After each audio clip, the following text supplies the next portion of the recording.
पाड़ावाली वज़ीर-ए-आज़म के मामले खसूसी शहबाज गिल ने कहा है कि ओवरसीज पाकिस्तानियों ने हुकूमत का मुश्किल वक्त में साथ दिया। वज़ीर-ए-आज़म इमरान खान ने इन्हें वोट का हक देकर अपना वादा पूरा कर दिया। वो यहाँ पाड़ावाली के नवाही इलाका चकमिट्ठा में वाटर फिल्ट्रेशन प्लांट के इफ्तिताही तकरीब से खिताब कर रहे थे।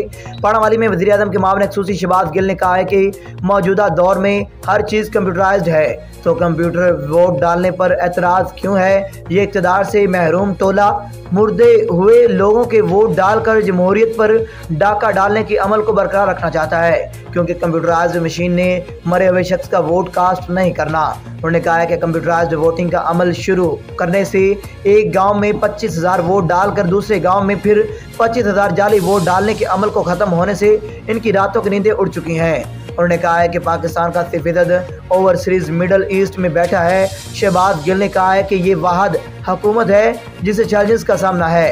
अपोजिशन ने रखना डाल की हमेशा कोशिश की, दूसरी तरफ इमरान खान को मुल्क की माशी दिवालिया से निकालना था। उन्होंने कहा है कि माशी बहरान से आज भी हुकूमत निपटने की कोशिश कर रही है। पूरी दुनिया में महंगाई है और कोशिश है इस महंगाई के नीचे लेकर जाएं। Report Mohammad Shahbaz Mughal, city 95 news, Mandi Bahauddin. सबसे पहले तो आप सहाफ़ी दोस्तों की तशरीफ़ आवरी का बहुत शुक्रिया। इसके साथ साथ मैं शाहिद रज़ा रांझा साहब को बड़ी बड़ी मुबारकबाद देता हूँ जो उन्होंने इस इलाके में ये खैर सगाली के काम शुरू करवाए हुए हैं। चुप रहे ना।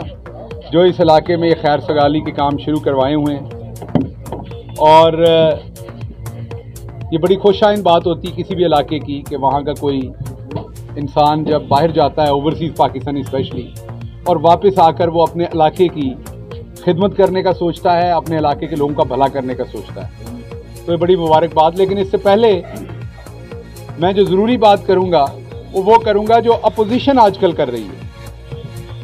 आपने देखा होगा कि अपोजिशन ने हर चीज़ के अंदर रखना डालने की पहले दिन से कोशिश की। ये वाहिद हुकूमत है जिस दिन से आई चैलेंजेस का सामना है। आपको याद होगा हुकूमत आई तो पहला चैलेंज ये था कि इसहाक डार एंड कंपनी सब कुछ लूट खसूट के मुल्क को कंगला करके चली गई थी। खजाने में कोई पैसा नहीं था। इमरान खान को कमर बांधकर सबसे पहले मुल्क को माशी दिवालियापन से निकालने के लिए पहले 6-8 महीने उसमें लगे। उसमें से निकले थे तो आपको याद होगा इंडिया ने एक हमला किया, उसके ऊपर पूरी कौम ने एक मुट्ठ होकर मुकाबला किया और दुश्मन को वो धूल चटाई जो आज तक दुश्मन को याद है। उससे अभी निकले थे तो टिड्डी दिल आ गया। टिड्डी दिल से निकले थे तो उसके बाद आपके सामने कोविड आ गया। कोविड को फेस किया जिसमें पूरी दुनिया का नुकसान हुआ। उससे निकले थे तो आगे आपके सामने जो माशी बहरान दोबारा पूरी दुनिया में आया हुआ है, कीमतें बढ़ने का, पेट्रोल की कीमतें ऊपर, आज डीएपी आप लोग डालते हैं वो भी सारी इंपोर्ट करते हैं हम, वो उसकी कीमतें ऊपर पूरी दुनिया में, सरिये की कीमतें पूरी दुनिया में ऊपर। तो जो चीज़ें इंपोर्ट होती हैं उनकी कीमतें बढ़ गई एकदम से, जिसकी वजह से पूरी दुनिया में महंगाई है और उस वजह से पाकिस्तान के अंदर भी महंगाई, जिसको ये हुकूमत हर दिन कोशिश कर रही है कि नीचे लेके जाए।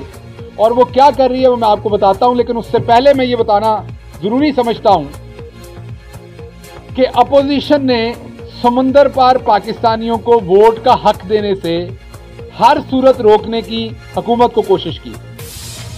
आपने वो मंजरनामा असेंबली के अंदर देखा किस तरीके से पेपर फाड़कर अपोजिशन के मेंबरान ने स्पीकर के मुंह पे मारे, गाली गलोच की, हुल्लड़बाजी की। और अब जो ओवरसीज पाकिस्तानी हमीयत रखता है वो कभी इन पार्टियों को माफ नहीं करेगा। समुंदर पार पाकिस्तानियों ने देख लिया, मैं अभी भी बहुत सारे समुंदर पार पाकिस्तानियों से मुखातिब हूँ, आप में से भी खड़े हैं, इधर भी दोस्त खड़े हैं।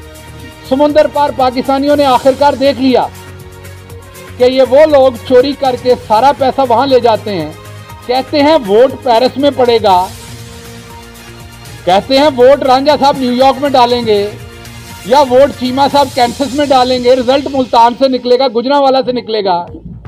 और बेशर्मो वहां से कर्जा लेके पैसा यहां लाते हो, यहां से लूट के वापस अपने अपार्टमेंट जाके कैंसस, न्यूयॉर्क और लंदन में बनाते हो। वो यहां से हुंडी का पैसा वापस चले जाए वो ठीक है, लेकिन अगर ओवरसीज पाकिस्तानी का वोट आ जाए वो ठीक नहीं है। तो वोट जो है वो हराम है, यहां पर आना ओवरसीज का बाहर से, और यहां से टीटी जाना बाहर जो है वो हलाल है लूट मार के पैसों की। पहली बात। दूसरी बात, इनसे कोई पूछे और इनको जवाब देना चाहिए कि आपको ओवरसीज पाकिस्तानी जब आप खुद बनते, इस टाइम नवाज शरीफ खुद ओवरसीज पाकिस्तानी, उसको तो शुक्रिया अदा करना चाहिए इमरान खान ने उसे वोट का हक दे दिया है। ओदे पुत्र सारे ओवरसीज, इसहाक डार खुद ओवरसीज पाकिस्तानी इस टाइम, तो पूरे टब्बर ओवरसीज में, आप खुद ओवरसीज बने तो सब ठीक है। और वो एक बेशरम इंसान एहसन इकबाल साहब, वो कहते हैं ओवरसीज पाकिस्तानियों को पाकिस्तान की सियासत का पता नहीं है। अपना बेटा अमेरिका में पढ़ रहा है, उसको वहां से लाके नारोवाल में जिला काउंसिल की इलेक्शन लड़ा के जितवाता है। तेरे पुत्र नूं पता है, तेरे पुत्र के दिमाग च 800 सीसी का दिमाग है सिर दे विच, ते बाकी ओवरसीज दे दिमाग जिहड़ा 8 सीसी का है, वो भी तेरे पुत्र तरह सियाने ने सारे। अगर आपके बेटे को सियासत आती है तो फिर एक आम ओवरसीज पाकिस्तानी को भी पाकिस्तान की सियासत आती है। आम ओवरसीज पाकिस्तानी जो है उसका क्या दिमाग कम है कि उसको समझ नहीं आएगी पाकिस्तान की सियासत? एक बंदा जो कतर में रहता है, बहरीन में रहता है, अबू धाबी में रहता है, अमेरिका रहता है, कहीं भी, उसकी माँ बाप भाई बहन सारे यहां हैं। तो आप मुझे बताएं कि जब उसकी माँ बाप बहन भाई सारे यहां हैं, उसकी बकरी भैंस, उसकी मस्जिद, उसका इमाम मस्जिद, उसके माँ बाप की कब्रें, ओदे यार संगी साथी सारे रिश्तेदार सारा कुछ इत्थे, वो वोट नहीं इत्थे दे सकता, पैसे घल सकता है। कर्ज उतारो मुल्क सवारो दे टाइम तुहानू पैसे चाहिए ने, उन्होंने कोल मिला उत्थे लानियां ने, तो उन्होंने आपको पता है कि मुझे पता है कि अमेरिका के अंदर नवाज शरीफ और उनकी फैमिली ने किन लोगों के पास पैसे छुपाए हुए थे। जो मालदार पाकिस्तानी है उसके पास पैसा छुपाते हैं वहां पे जाके, उनके थ्रू ये वहां पर जाके इन्वेस्टमेंट करते हैं। तो तब आपको पाकिस्तानी अच्छे लगते हैं। रिश्तेदारियां करनी हो तो आप सारे रिश्ते अपने बच्चों के जो हैं वो ओवरसीज पाकिस्तानियों के साथ करते हैं। मुंडियां दे ब्याह करने ने, कुड़ियां दे ब्याह करने ने ओवरसीज नाल करने ने, बिकॉज उन्होंने कल माल ज्यादा है। वोट नहीं ओवरसीज को देने का हक देना।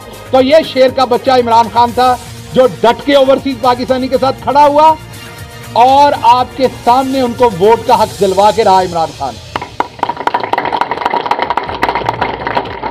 दूसरी बात है इलेक्ट्रॉनिक वोटिंग मशीन, हर चीज मशीन पे। यही शहबाज शरीफ था, आपको कहता था मैंने पूरा रिकॉर्ड करना है पंजाब का कंप्यूटराइज,